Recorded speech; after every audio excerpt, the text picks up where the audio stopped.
Salut à tous, j'espère que vous allez bien. Aujourd'hui, je vais vous faire une vidéo donc, sur le paranormal, mais plus exactement sur les différents types de médiumnité. Comment donc différents types de canalisation. Vous pouvez bien évidemment commenter, partager et vous abonner à ma chaîne. Allez, c'est parti maintenant.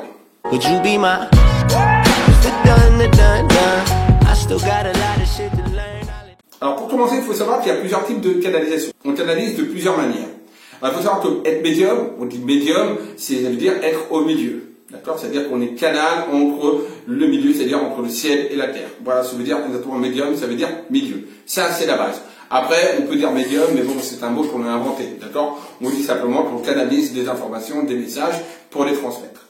Il y a différents types de médiumnité, différents types de canalisation. On canalise de différentes manières.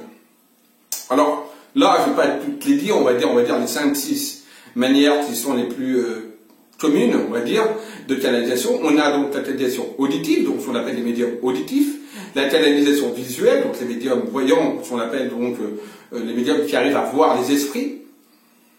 On a les médiums écrivains, donc psychographes, c'est-à-dire donc les médiums par l'écriture. On verra d'ailleurs différentes écritures, parce qu'il y a trois sortes d'écriture. Il y a les médiums peintres, les médiums par le biais de la peinture, mais il y a aussi les médiums par incorporation, 5e type de médium, les médiums par incorporation, les médiums par transfiguration.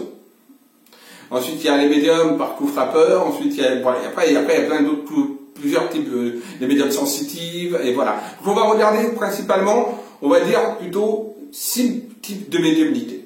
Vous voyez, il y en a plein d'autres. Donc, on va regarder. Donc, d'abord, qu'est-ce qu'un médium auditif? Qu'est-ce que la canalisation auditive? Alors, les canalisations auditives, alors, comme on entend, hein, audio, auditive, donc on entend, voilà, mais on entend de quelle manière? C'est ça qui est important. Comment l'esprit ou le contact se fait-il? Alors, il se fait par deux biais. Soit par l'oreille, comme là je parle, vous m'entendez, donc on reçoit le message de cette forme-là, donc c'est une première canalisation auditive, ou alors par la pensée. La canalisation par la pensée, donc là, ça vient par le chakra, si vous voulez, un petit peu coronal, et donc on a une pensée qui nous vient, on a une voix intérieure, à l'intérieur de notre cerveau, qui nous vient et qui nous donne l'information. Vous avez les deux formes de canalisation auditive, donc soit par le son concret, donc palpable, soit par justement la canalisation mentale. Alors actuellement, la canalisation auditive, c'est plus simple, on entend directement le son de la voix, donc pour l'interprétation, c'est assez simple.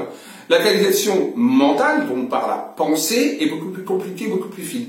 Or, c'est très souvent cette canalisation qu'on a. C'est très rare qu'on ait une canalisation auditive, comme là je vous parle, et que vous entendez comme là je vous parle. On a très souvent une canalisation auditive par le biais de la pensée.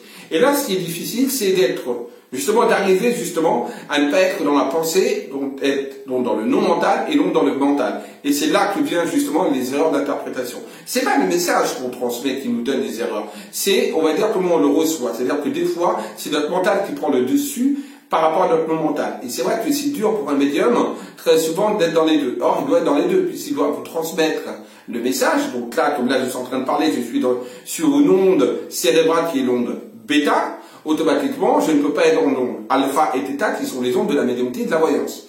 Donc, c'est très dur. Il faut passer de l'onde bêta à l'onde alpha et theta, où donc on réduit notre fréquence cérébrale. Et c'est là qu'il y a toute la complication et les erreurs d'interprétation. Donc, c'est une gymnastique qu'on doit avoir, donc être dans le non mental et passer du mental au non mental, du non mental au mental. Donc, ça, c'est une première canalisation. Après, je vous rentrerai peut-être un peu plus en détail au niveau des ondes cérébrales. On a 5 ondes cérébrales. Et il faut savoir que, naturellement, la médiumnité, la voyance, tout comme la méditation, ce sont des ondes alpha et theta. Tout comme l'hypnose, c'est également des ondes theta. Ensuite, on a également les rêves, etc. Donc là, on rentre dans d'autres ondes cérébrales. Mais les deux ondes qui nous intéressent, nous, là, actuellement, ce sont les ondes alpha et theta, qui nous permettent donc de rentrer en médiumnité et en voyance. Et les ondes bêta, là, c'est des ondes bêta, c'est des ondes, on va dire, où on parle, où on réfléchit normalement, etc. Voilà. C'est pas des ondes non plus très très élevées comme les ondes gamma, où là, naturellement, on est à des fréquences très élevées lorsque, par exemple, on fait vraiment des études. Par exemple, lorsqu'on est dans un exercice important qui demande beaucoup d'intellect. Donc là, forcément, la médiumnité ne peut pas être, puisqu'on n'est absolument pas dans le mental, mais on est dans le mental pur. Donc c'est ça qu'il faut savoir. Excusez-moi, je me suis un petit peu écarté, mais je pense que c'est important de savoir que tout fonctionne par rapport aux ondes cérébrales. Et plus tard, je pense que les scientifiques s'en apercevront, mais ils le savent déjà, par justement tout ce qui est la physique quantique, etc. Bon, il y a des choses qui évoluent, et donc maintenant, les scientifiques savent, de toute façon, maintenant, qu'il y a des présences, voilà, qu'il y a d'autres mondes parallèles, qu'il y a des présences, qu'il y a des esprits, tout ça, ils le savent, mais bien évidemment, comme c'est pas, on va dire, on peut pas le prouver, ils préfèrent ne rien dire et dire que ça n'existe pas. Mais déjà, les scientifiques, se penchent dessus, et également le savent. Ça, il ne faut pas croire. Donc, voilà. Donc, c'était juste une petite aparté. Pour ça, c'était juste une petite aparté, donc par rapport à la médiumnité, donc auditif, deux types de canalisation auditive. Par le son, comme là vous m'entendez, soit par le biais de la pensée. Et dans ça là, il faut être dans le mental. Ensuite, on a les médiums qui voient les esprits, donc on appelle les médiums voyants, donc je ne sais pas comment on peut appeler ça, simplement voir les esprits. Donc là, bah, c'est la vue, c'est pareil. Soit il y a des médiums qui les voient physiquement parlant, comme là, comme vous pouvez me voir là par exemple par l'écran, donc physiquement parlant, ou alors c'est une image mentale qu'on a dans notre qui est imprimée, un flash, ou alors même un diaporama, qui vous est insufflé directement dans le mental, et on peut décrire l'image.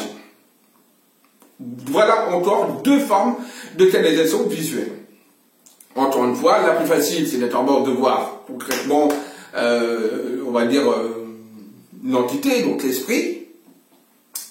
Plus facile que de voir dans le mental. Puisque le mental, il y a encore cette histoire de mental, non mental, non mental, mental. Donc ça, on a donc cette médiumnité-là, la médiumnité visuelle. Ensuite, on a la médiumnité par l'écriture, donc la pneumographie, ce qu'on appelle les médiums écrivains. Alors, il y a trois types d'écriture. On a l'écriture automatique, on a l'écriture intuitive et l'écriture inspirée. L'écriture automatique, c'est qu'on n'est pas conscient de ce qu'on écrit avant la fin de l'écriture. C'est très simple. Donc après, il faut se relire. Donc on n'est pas conscient, le médium qui écrit n'est pas conscient de ce qu'il dit, donc il va tout simplement prendre tout à la main et il va retranscrire ensuite ce qu'il a écrit à la fin. Il ne parlera pas pendant la communication. C'est ça s'appelle l'écriture automatique, c'est-à-dire que tout simplement la main est, on va dire, le médium en lui-même est quelque part possédé, c'est un grand mot, mais on va dire que voilà, est pris, on va dire, dans une énergie, donc l'énergie de l'esprit qui le prend pour pouvoir justement transmettre le message via l'écriture, mais par contre, quelque part, il l'empêche un petit peu de parler. Donc ça, c'est l'écriture automatique. Ensuite, on a l'écriture intuitive et inspirée. C'est à peu près la même chose. Sensiblement, on peut dire que l'écriture intuitive et l'écriture inspirée sont à peu près pareilles. Donc, on va dire que ces trois écritures, voire deux, parce que inspirée et intuitive, c'est à peu près pareil. Je préfère l'écriture inspirée, d'accord, des inspirations. C'est, en fait, les médiums auditifs sont des médiums par écriture inspirée. Voilà, pour faire court.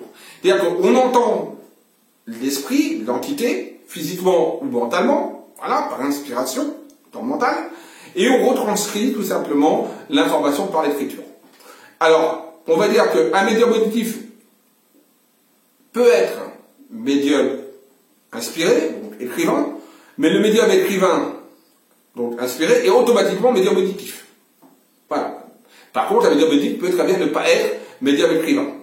D'accord? Mais l'inverse, non. Un médium écrivain est forcément, et qui fait de l'écriture inspirée, est forcément un médium auditif. Donc il peut soit utiliser une feuille et un papier, soit ne pas utiliser. Par contre, un médium auditif, c'est pas pareil. Ok? Voilà. Donc, en fait, le médium par inspiration, donc le médium par écriture inspirée, ou intuitive, a donc, pareil, entend donc l'esprit, donc soit par le canal du mental, soit l'entend physiquement parlant, mais c'est très très rare. À 99%, c'est plus par inspiration, donc, au niveau du canal donc, mental, et retranscrit tout simplement l'information sur un cahier, tout simplement. Et par contre, pendant l'écriture, parle. Donc, dites ce que l'entité, l'esprit, le fait écrire, et en fait, lui dit mentalement. Voilà. Ça, c'est ce que moi, je pratique aussi. Donc, bien sûr, en plus d'être médium auditif et d'être médium voyant, comme on appelle ça, un médium qui voit également les esprits, je suis également un médium écrivain par écriture inspirée. Troisième forme de canalisation. Quatrième, on a les médiums peintres. Ce sont des médiums qui ont une canalisation par le biais de la peinture. Donc, qui décrivent des messages par le biais de la peinture. Alors, moi, j'en connais pas personnellement, je ne suis pas médium peintre, d'ailleurs, je ne sais pas du tout dessiner. Il y a des oui-dire qui diraient que certains peintres célèbres, comme Pablo Picasso, etc., seraient des peintres médiums. Bon, peut-être. Donc, les médiums par peinture, donc peintre, les médiums peintres. Voilà. Ensuite, on a les médiums par incorporation. Donc là, c'est très simple, c'est un médium qui se laisse incorporer par une entité, par un esprit. C'est-à-dire qu'il laisse de côté son esprit à lui, donc son moi intérieur, lui-même, donc son énergie, pour faire rentrer l'énergie d'une personne. Donc là, il prend la voix, il prend l'aspect, il prend, pas l'aspect, mais il prend plutôt la voix, on va dire, de l'esprit en question. Et donc, voilà, il est comme, on va dire, possédé, on va dire, un petit peu, par l'esprit, qui lui, tout simplement. Donc l'esprit, il incorpore son corps. Donc ça, ce sont les esprits par incorporation. Ça peut être un petit peu troublant, hein. Quand on voit une incorporation, des fois ça peut être un petit peu troublant. Surtout quand on a des esprits qui sont un petit peu rebelles ou qui ont des choses un petit peu dures à dire. Bon, bah, c'est vrai que c'est pas pareil que si c'est un peu, voilà, ça peut être un peu impressionnant. Ensuite, on a un sixième type de médium, c'est les médiums par transfiguration. Donc les médiums par transfiguration, ce sont les médiums qui en fait sont face à la personne qui vient donc communiquer pour avoir le message de son proche disparu, et d'un seul coup, ben, la personne voit en fait l'image, en fait, voit le visage, on va dire, de l'esprit sur le visage du médium. C'est la transfiguration. Voilà. Il y a très peu de médiums qui arrivent à faire ça, d'accord. Donc voilà, c'est ce qu'on appelle les médiums par transfiguration. Il n'est pas incorporé, le médium n'est pas incorporé là par l'esprit, mais il prend l'aspect physique au niveau visuel du visage de l'esprit défunt. Donc la personne reconnaît le défunt par justement cette transfiguration. Voilà. Donc voilà, j'ai fait un petit peu le topo, donc comme ça vous pouvez voir si vous êtes dans une des classes. Alors il faut savoir aussi, c'est important, on ne peut pas avoir toute la médiumnité, c'est pas possible. Voilà. On aimerait bien, mais on ne peut pas avoir toutes les médiumnités, ce n'est pas possible. Bon, voilà. Nous n'avons pas ces capacités. On peut avoir par exemple 2 ou 3 capacités, oui, de médiumnité, plus ça m'étonnerait. C'est possible.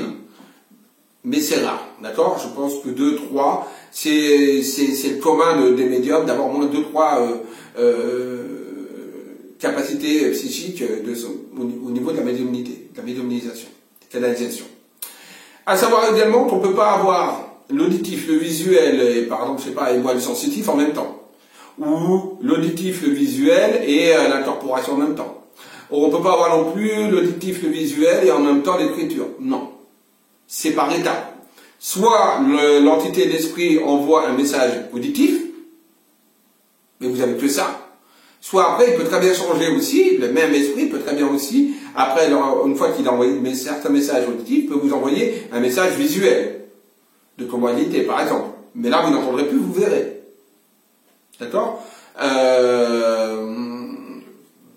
Soit alors, par exemple, il va peut-être, par exemple pour un médium peintre, à un moment il va peindre, donc c'est plutôt on va dire du visuel, hein, si on peut dire, enfin il va peindre, et d'un coup il va s'arrêter, il va dire ah tiens, l'esprit me dit ça. Mais pas en même temps qu'il va peindre, il va dire l'esprit me dit ça. Non. Et quand on voit l'écriture justement inspirée, c'est ça qui est bien, c'est là par contre il y a les deux. Pourquoi? Parce qu'en fait c'est l'écriture est juste, on va dire, un support pour avoir une meilleure concentration, une meilleure accroche au niveau de l'esprit. Et c'est pour ça que dans l'inspiré, comme ça nous vient par le cerveau, bah, en fait on entend et donc on peut retranscrire. D'accord? Donc c'est un peu la seule médiumnité où on peut écrire et en même temps dire ce qu'on écrit. Tout simplement, puisque on l'écrit, mais en l'écrivant on l'entend. Puisque pour écrire quelque chose, il faut d'abord l'entendre. C'est un peu logique. Sauf dans l'écriture automatique, où là par contre, on n'entend rien, et c'est justement le fait de l'esprit qui marque tout seul sur les stylos, et où on ne retranscrit ce qui a été écrit qu'à la fin. Parce que là, justement, on n'entend rien, il n'y a rien du tout. D'accord? C'est juste un mouvement d'écriture. Donc voilà, j'espère que ça vous a un petit peu aiguillé sur peut-être s'il y a certaines personnes qui ne savaient pas sur quel pied danser au niveau de leur canalisation, de leur médiumnité, ou simplement pour avoir quelques informations. Voilà. N'hésitez pas de commenter, de partager, et je vous dis à tous à très très vite. Bisous, et surtout n'oubliez pas, aimez-vous, aimez les autres. Bisous à tous.